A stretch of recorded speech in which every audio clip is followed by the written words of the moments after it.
So here is the access to HE unit. From the access to HE course, there is a unit called cell biochemistry and modes of nutrition. So this one is treated as two parts, where one where you give an exam, another is where you give a presentation. But in the exam there is two parts. One where is like past question, it's just you have to do it any way or shape or form.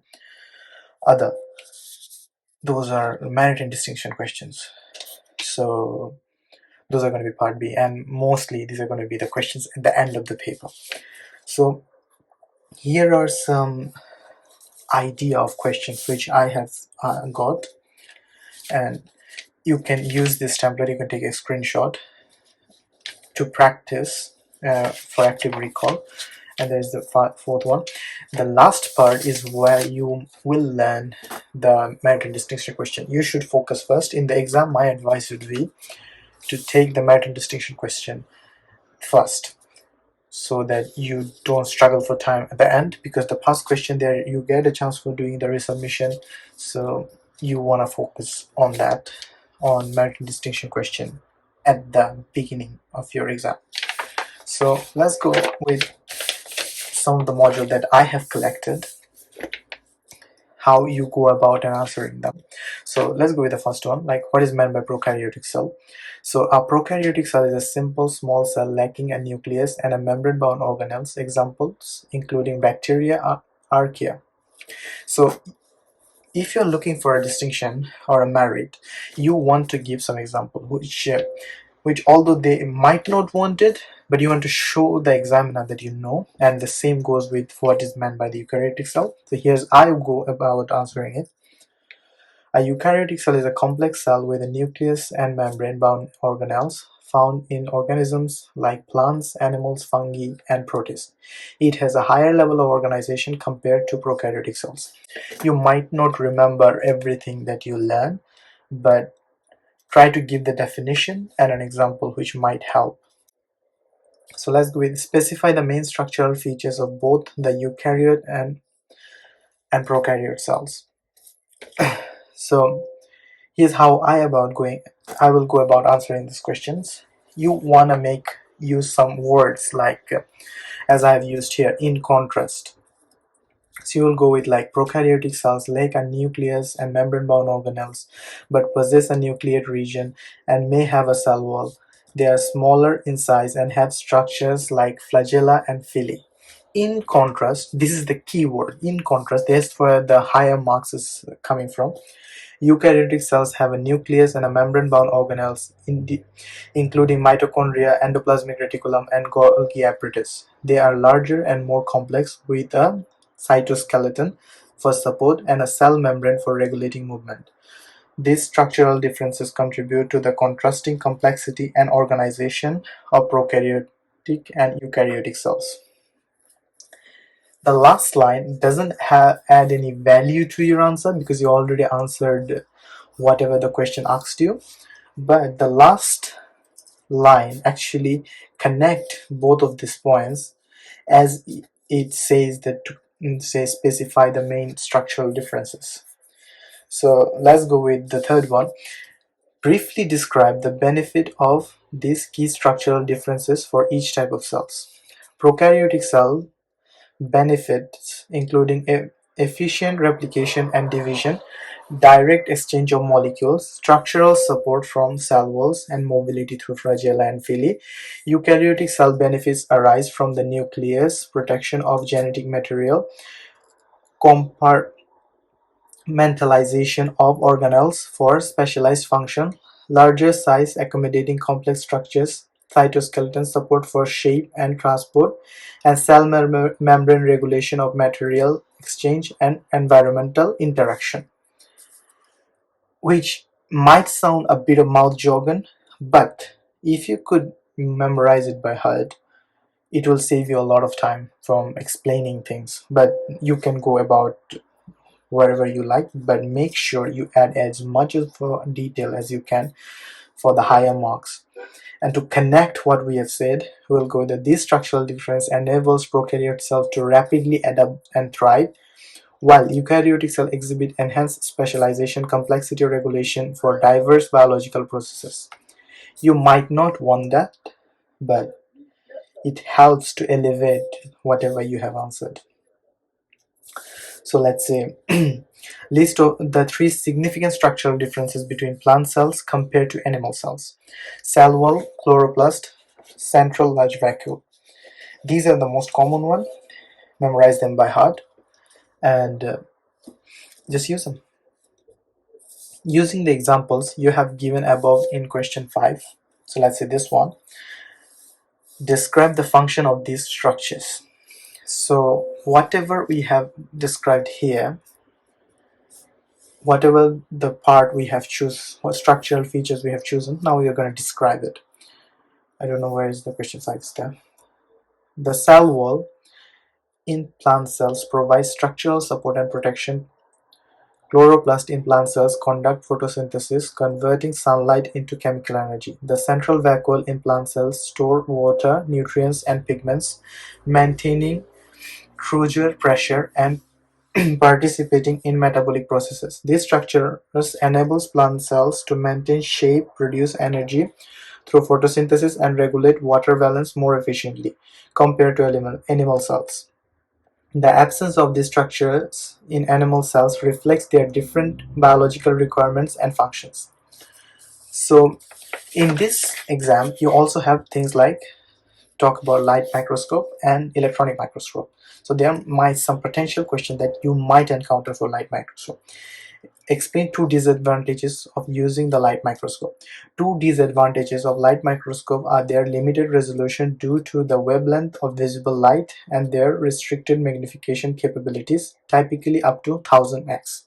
Subcellular structures and small details may not be clearly resolved. So, very brief answer. You don't want to make it an essay. You just want to get the key points out and get your marks and get done with the time limit as well. The time limit is the biggest problem that everyone faces. Explain two advantages of using light microscope. Light microscope offer advantages such as versatility, allowing observation of various biological samples in real time, and their ease of use, making them accessible to a wide range of users. These factors make light microscope valuable tools for biological research, education, and medical diagnostics. So let's go with more intense questions like when would it be appropriate to use a light rather than an electronic microscope. So this is kind of a tricky question, but if you know what you are looking for, you can do it. So this is how I did it. Light microscopes are appropriate when observing live specimens and conducting routine laboratory work due to their non-destructive nature, real-time observation capabilities, and ease of use. Electronic microscopes, on the other hand, are preferred for high-resolution imaging of subcellular structure and ultra-structural details. Clear, concise answer. Electron microscope. Explain two disadvantages of using an electron microscope. The disadvantages of using an electron microscope include the need for complex sample preparation techniques which can introduce artifacts and the requirements for a vacuum environment, limiting the observation of live and hydrated specimens.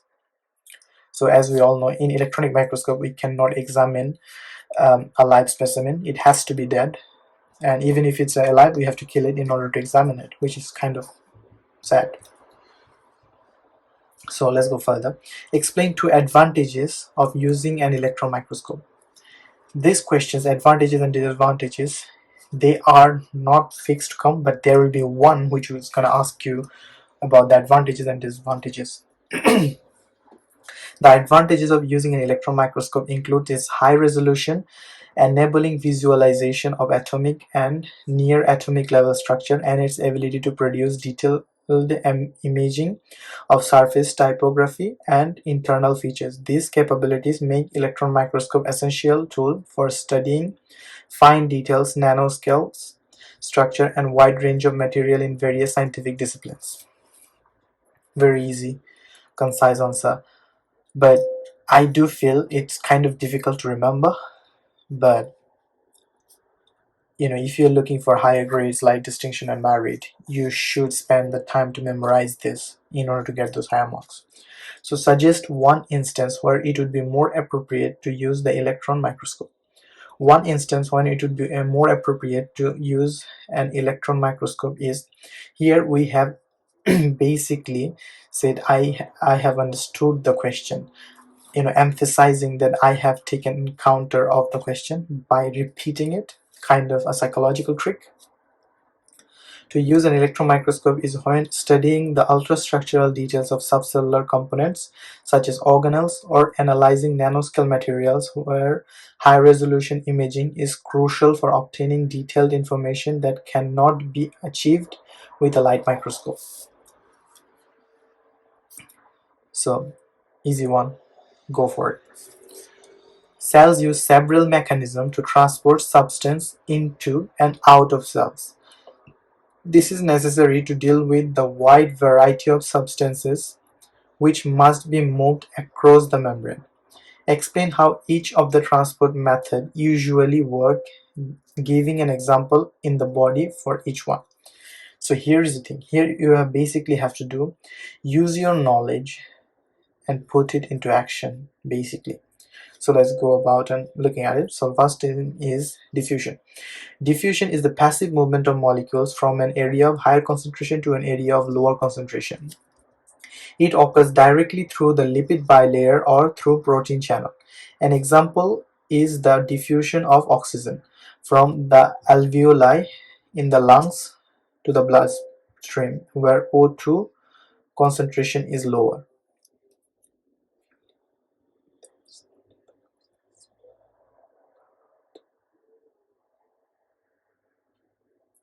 So active transport. Active transport requires the use of cellular energy using ATP to move molecules against their concentration gradient from an area of lower concentration to an area of higher concentration. The process is facilitated by specific carrier proteins.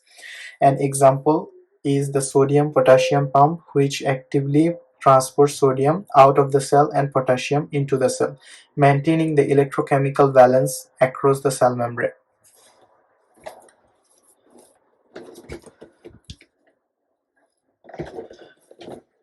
So let's go for endocytosis and exocytosis. These are not much of a common one, endocytosis and exocytosis, but these are in your modules. There's a higher chances these are going to be coming, because these are pretty common, might not come. Because it's an uncommon, they might choose it. So endocytosis is the process by which cells engulf external substance by forming a vesicle around the. Exocytosis, on the other hand, is the reverse process where vesicles fuse with the cell membrane to release substance outside the cell. An example of endocytosis is the uptake of cholesterol by cells through the receptor-mediated endocytosis.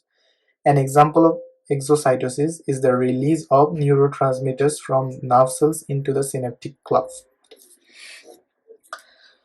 So then go for this one. So explain two important functions of lipids in the cell membrane. So let's go with the first one. Formation of lipid bilayers. Lipids, specifically phospholipids, are the main components of the lipid bilayer that forms the core structure of cell membrane. The hydrophobic, water-repelling tails of the phospholipid orient themselves towards the interior of the membrane, while the hydrophilic heads face the aqueous environment inside and outside the cell. The arrangement creates a selectively permeable barrier that separates the cell internal contents from the external environment. So let's go for the second one, which I have here. So maintenance of fluidity and flexibility. Lipids in cell membranes contribute to the fluidity and flexibility of the membrane. The presence of unsaturated fatty acid in the phospholipid introduces kinks in the hydration chain, preventing tight packing of the lipids and increasing membrane fluidity. This fluidity allows for membrane proteins and other components to move within the membrane, facilitating various cellular processes such as signals transductions, membrane fusion, and cell motility. So let's go further with the main question, where we will be assessing, basically putting our knowledge into action. These, as you go down the exam, you will see where you will be basically using your knowledge transfer. You're basically putting your knowledge into action, basically analyzing things by using the knowledge you have learned from this topic. So the type and number of organelles present in a cell varies throughout the body system according to the function carried out by those systems. Which organelles might you expect to see in large number in highly metabolic active cells like muscle cells? Explain why this is. In highly metabolic active cells like muscle cells, a large number of mitochondria are present. This is because mitochondria are responsible for ATP production through aerobic respiration, meeting the high energy demand of muscle contraction. Additionally, mitochondria aid in calcium regulation, crucial for proper muscle function. The abundance of mitochondria in this cell ensures efficient energy production and support the metabolic requirements of active muscle tissue. So explain why all cells contains ribosome. The reason it says explain, so you have to explain. You can't just say what happens, you have to explain it. All cells contains ribosome because ribosomes are vital for protein synthesis and universal process necessary for cell survival. Ribosomes serve as the site where genetic information is translated into functional proteins. Their presence is essential to produce proteins which play crucial roles in cellular function and support various biological processes. The conservation of ribosomes across different organisms reflect their fundamental importance in cellular function. So photosynthesis is an important process of flowering plants. It's like giving you a scenario. Name three inputs needing for the process of photosynthesis to take place. So you need water, H2O, carbon dioxide, CO2, and light energy, obviously. So name two outputs from the process of photosynthesis: O2, C6H12O6, basically glucose. So where is the chloroplast? Does the production of ATP take place? So most of a general question, you just say thylakoid membrane. So here is the thing, here's a question, level the diagram. So in normally you might get a label, a diagram, which you might have to label it. So you might have get, these are the most common ones. So go and look for a diagram and memorize them. Explain why the light-dependent reaction is important for the light-independent reaction to take place. So the light-dependent reaction produces ATP and NADPH, which are necessary for the light-independent reaction. ATP provides energy while NADPH serves as a reducing agent. Together, these products fuel the carbon fixation process in the light-independent reaction, enabling the synthesis of organic molecules such as glucose. Where is the chloroplast do what where is the chloroplast do the Calvin cycle reaction occur? Where in the chloroplast do the Calvin cycle reaction occur? Within the stroma. Identify compounds A, B, and C. So here's another scenario question where it's like you might get a diagram and you have to label it. So these are the most common one which you might get have to label it, like the ribose biphosphate carbolysis, which is called Rubisco, ATP, and NADPH. These are the common ones. So here is the scenario questions that we are talking about and the big boys of the room. These are going to be the meridian distinction questions in mostly you are going to get. So let's look at them. So here is one we got. The active B lymphocyte called a plasma cell. A plasma cell is an important part of the immune response in active when it's fighting infection. It can up to 2000 protein called antibodies per second. It can make up to 2000 protein called antibodies per second. Discuss how the cell organelles could suggest that the plasma cell is very metabolically active, for example, making lots of protein antibodies, and discuss which other organelles would be needed in a larger quantity to supply the energy for this activity. So let's go. The presence of extensive rough endoplasmic reticulum and a well-developed Golgi apparatus in the plasma cell suggests it's highly metabolically active in producing antibodies. We didn't waste our time, straight into the answer, and just get rid of it. So the RER, as we said, and rough endoplasmic reticulum, don't write it every single time. Just do it, save yourself time. Started with ribosome indicates a strong involvement in protein synthesis, allowing the plasma cell to generate a large quantity of antibodies per second. The Golgi apparatus plays a crucial role in modifying and packaging these antibodies before they are released to support this active protein production. The plasma cell requires a significant numbers of mitochondria as they are responsible for generating ATP through cellular respiration. ATP serves as the energy source for various cellular processes including protein synthesis. Therefore, the presence of abundant mitochondria is necessary to meet the energy demand of the plasma cell. Overall, the combination of extensive RER, well developed Golgi apparatus, and high quantity of mitochondria